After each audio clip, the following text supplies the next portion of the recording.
சுஜ்மால் அவன் கூட பிறக்காத தங்கச்சி ஜோதாக்கு வால் பயிற்சி சொல்லிக் கொடுப்பான். ஜோதாவோட அப்பா உரிய வாரிசான சுஜ்மாலை அடுத்த இளவரசனா அறிவிக்காம தன்னோட பையன் பகவான் தாஸை அறிவிச்சிடறாரு.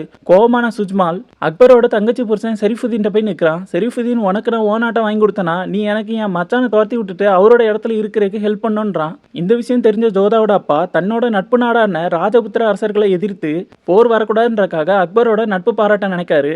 போன இடத்துல அவரோட வீரத்தை பார்த்து தான் பொண்ணை கட்டிக்கிறீங்களான்னு கேட்கிறாரு. ரெண்டு நாட்டோட ஒற்றுமைக்காக அக்பரும் சம்மதம் சொல்லிடுறாரு. ஜோதா கல்யாணத்துக்கு அப்புறம் நான் என்னோட கலாச்சாரத்தை தான் பின்பற்றுவேன், என்னோட அறையில ஒரு கோயில் கிட்டையும் அனுமதிக்கணும்னு சொல்லிடுறா. இவளோட ரெண்டு நிபந்தனைக்கும் அக்பர் சரின்னு சொல்லிடுறாரு. இப்போ இவங்க ரெண்டு பேருக்கும் அவங்கவுங்க முறைப்படி தனித்தனியா கல்யாணம் நடந்துருது.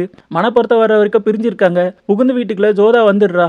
அரசவேல மத குருக்கள் நீங்க இந்து பொண்ணை கல்யாணம் பண்ணது தப்புன்னு சொல்லும் போது தூரத்துல ஜோதா கண்ணனுக்காக பாடுற பாட்டு அதை கேட்டு அக்பர் மெய்மறந்து ஜோதா கிட்ட வந்து நிற்கிறாரு. ஜோதாக்காக அக்பர் விருந்து கொடுக்கணும்னு நினைப்பாரு. அந்த விருந்த ஜோதாவே சமைக்கிறேன்னு போயிடுவா. ஜோதா உரிமை எடுத்துக்கிறது அக்பரோட வளர்ப்பு தாய்க்கு பிடிக்காது. அதனால அக்பர் சாப்பிடறதுக்கு முன்னாடி அந்த சாப்பாட்டுல விஷம் இருக்கா இல்லையான்ட்டு ஜோதாவையே சாப்பிட சொல்லுவாங்க.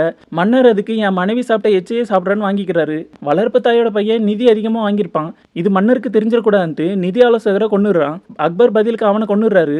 கோமான வளர்ப்பு தாய்க்கு ஜோதா கல்யாணத்துக்கு முன்னாடி அவளோட அண்ணன் சுஜ்மால் எழுதின லெட்டரை பத்தி தெரிய வருது. அந்த லெட்டரை இவங்க அனுப்பி வச்சிடுறாங்க. இந்த பக்கம் அக்பர்கிட்ட அவளோட அறையில விசக்குப்பி இருந்து அது மட்டும் இல்லாம அவளை சந்திக்கிறதுக்காக நாளைக்கு ஒருத்தன் வரான்னு சொல்லிடுறா. சுஜ்மாலும் ஜோதா வந்து சந்திச்சிடுறான். அக்பர் ஜோதாவை சந்திக்க வந்ததை அவளோட காதலன்னு நினைச்சிட்டு அவளோட கற்பை சந்தேகப்பட்டு அவங்க அம்மா வீட்டுக்கு அனுப்பிடுறான்.